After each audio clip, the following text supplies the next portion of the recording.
the tree of the knowledge of good and evil. That knowledge is Deoth knowledge. It's crafty. It's cunning knowledge. Okay? It's the being able to craft this sneaky, conniving thing, and being able to use both good and evil to your advantage to present something in a way that deceives people. Are you following what I'm saying? And change the glory of the uncorruptible Elohim into an image made like to corruptible man and to birds and four-footed beasts and creeping things. In other words, they just started worshiping everything but him. You know what? Matter of fact, we're not just going to worship people, but we'll create idols. We'll make idols out of stuff. We'll make idols out of our cars. We'll make idols out of our rings, our jewelry. We'll make idols out of our gold or our money. You know, we'll make idols out of our church buildings. We'll make idols that we'll wear around our neck, crosses and all kinds of replicas of things. We'll make idols out of all of that. But you notice, professing themselves to be wise, they became fools. They played the fool. Wherefore, Yahweh also gave them up to uncleanness through the lust of their own hearts. In other words, he just let them have what they wanted. No different than in the wilderness, where the children of Israel with their stiff-necked selves were arguing and complaining about not having meat and wanting to be back in Egypt so they could eat leeks and garlic and all that other stuff. But see, they were amidst the mixed multitude, and the mixed multitude was stirring all of that up.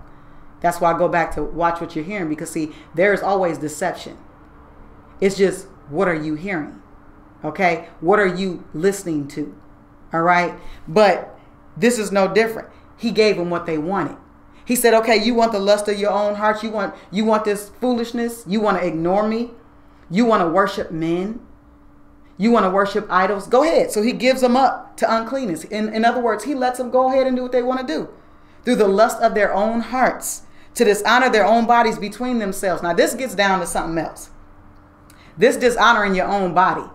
Dishonor meaning not doing what's convenient, not honoring your body, not doing with your body what should be done with your body, but taking it to a place where it shouldn't be, a forbidden place. Okay. And that doesn't just have to be sexual. That has to do with idolatry of all sorts. Okay.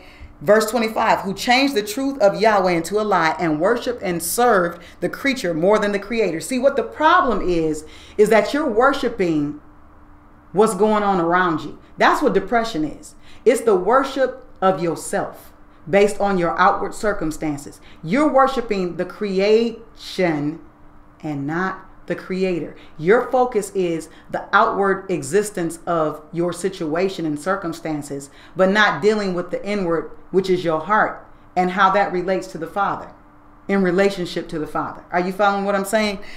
Who changed the truth of Yahweh into a lie. So it doesn't mean that what he said was a lie. It just means that for your purposes, you changed what he said into a lie, and you're okay with that. You accept that. And so because you've accepted that, you worship the creation and not the creator. Okay? The sky in all parts. You got a bunch of people who worship the sky, the sun god. That's the major worship. Okay? And that's something that we'll get into when we start talking about religion.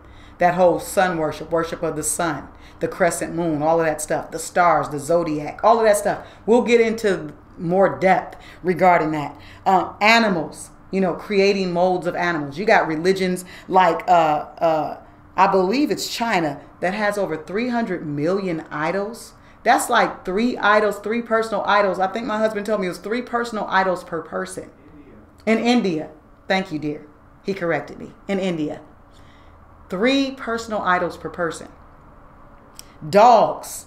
We worship dogs. You got preachers who will stand before the people and say, I got a $15,000 dog. And y'all laughing about that like it's cute.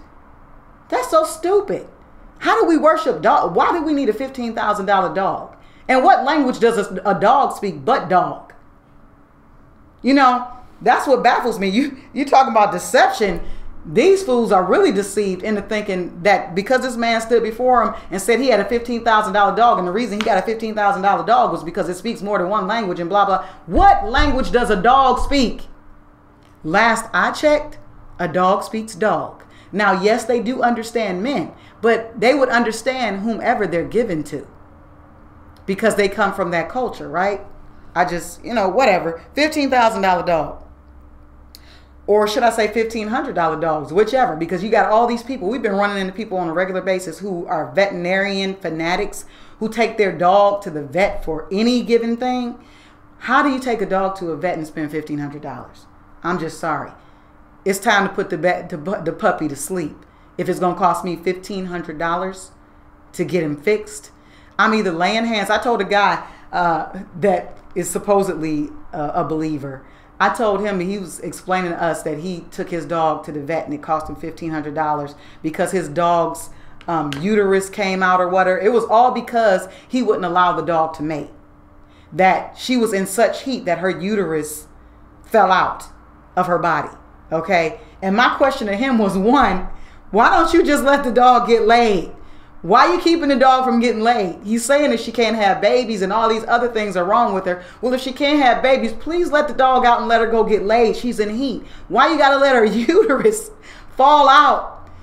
And you got to spend $1,500. Now, first of all, had it been me, I would have had somebody on the block or one of my kids or my husband, or I'd have put on a plastic glove and shoved the uterus back up in there. But $1,500, come on, people.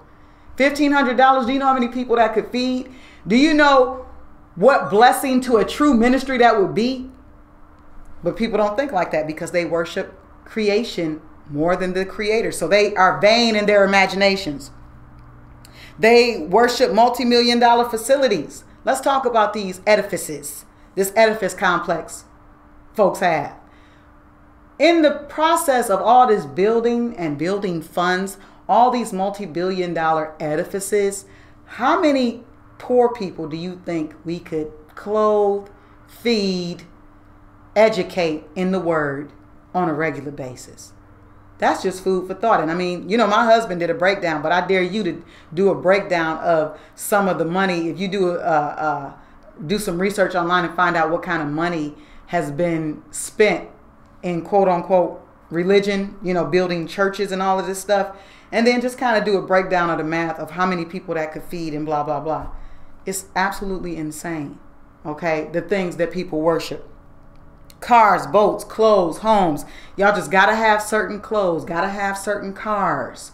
You know, I'm just going to let you in on a little secret. The Father doesn't have any problem with you having nice things. But let me tell you, he said, take no thought for your life, what you shall eat, what you shall drink, or wherewithal you shall be clothed, because the Gentiles seek those things. In other words, the heathen are concerned about that stuff. But the Father knows what you have need of before you ask. See, that's his gig, what you eat, what you drink, and what you put on. Not just what you put on the outside, but what covers you. That could be your car, that could be your house. That includes all of that. What you eat is not just what you physically eat, but what you spiritually eat. All of these things, okay? But that's his gig. But if you are doing what you're doing, going about doing what you're doing to obtain these things, you're already in error, because you're not worshiping the Creator, because he told you, I'm gonna handle that. I got that. But you working 3 jobs, 4 jobs just so you can acquire some stuff.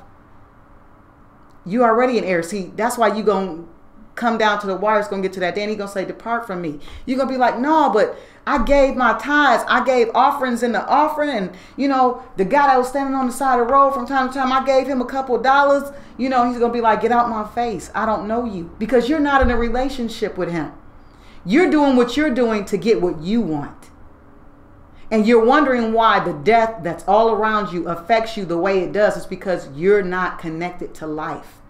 You don't know what life is, and you're not connected to life. That's why the death that's all around you, whether it's divorce, whether it's loss of life of people around you, loss of relationship, whatever, that's why it affects you.